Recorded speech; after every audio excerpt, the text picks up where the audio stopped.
పేరేచల్ల శ్రీనివాసరావు జే. సమస్యలు అంటే అన్ని సమస్యలు వచ్చినాయి. అయ్యగారు వచ్చిన కాడి నుంచి, జగనన్న గారు వచ్చిన కాడి నుంచి.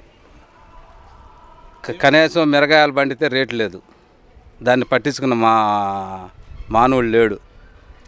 ఒకప్పుడు ఇదే ఇబ్బందులు కాసి రేటు మిరగాయలు కాసి రేట్లు తక్కువగా ఉంటే చంద్రబాబు గారు 2700 పెట్టి మార్కెట్లు 6 రోజులు ఎప్పుడో 20 సంవత్సరాల నాడే ఆయన కొనుగోలు చేసి అందరికీ ప్రతి ఒక్కళ్ళకి వడ్నేశాడు.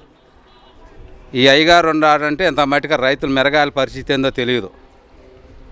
అదేందో ఇవాళ 5,000 6,000 కోత కూలి రాట్లా.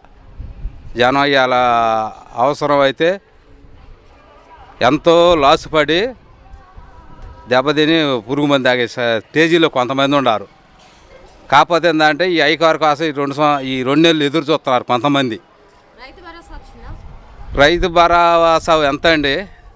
ఆయన ఇచ్చే 2,000 ఇస్తే ఎంత దేనికి వచ్చాను? ఆ రైతు భరోసా 2,000 ఇస్తున్నారు. ఒక కింటా మిరగాయలు కోస్తే 5,000 అవుతుంది ఖర్చు. ఓ 50 కేజీలు మిరగాయలు కోసిన దానికి వస్తాయి. అంత తప్పితే దేనికి వస్తాయి? ఆయన ఇచ్చే 2,000. ఆ 2,000 ఎవడు అడుగుతాడు?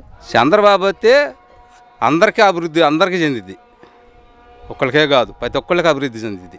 అమరావతి రాజధాని అందరికి కావాలని, ఇక్కడే కావాలని కోరుకుంటున్నామండి. కాకపోతే ఆయన మాట్లాడితే ఏదో నేను విశాఖపట్నం అంటాడు, అదంటాడు ఇదంటాడు. ఆయన ఏది చేసింది లేదు, ఏది చేసేది లేదు. ఆయన వల్ల ఏమీ కాదు. మద్యం గురించి ఏముంది? ఇక తప్పదు. ఏంటంటే మేము పురుగు మందు చీలకు కొడితే అట్టుందో పని చేసినా చేయకపోయినా ఆడ ముందు తాగితే కూడా అట్నే ఉంది జనం పరిస్థితి. సత్య సావటం, బతికితే బతకటం, అది ఆ ప్రదేశంలో ఉంది అయ్యగారు. ఐదంటే ఏదో ప్రతి ఒక్కళ్ళని మీరు పోయి ఇంటికి పోయి చెప్పండి, అడగండి. ఏం చెబుతారు? వచ్చిన వాళ్ళు ఏమొస్తారు, ఏమడుగుతారు ఇంటికి వచ్చి?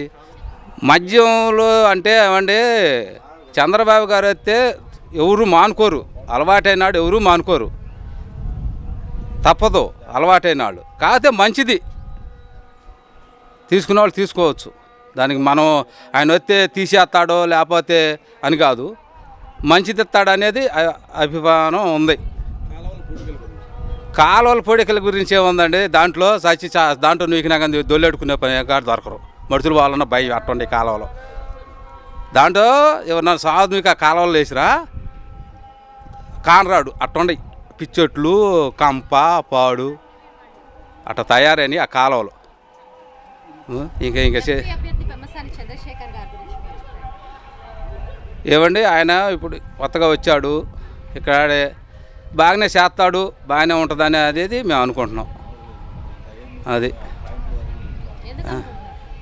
ఎందుకు అనుకుంటున్నారంటే మరి ఆయన మాట్లాడే వాక్శుద్ధిలో మాకు అట్ట అనిపిస్తుంది.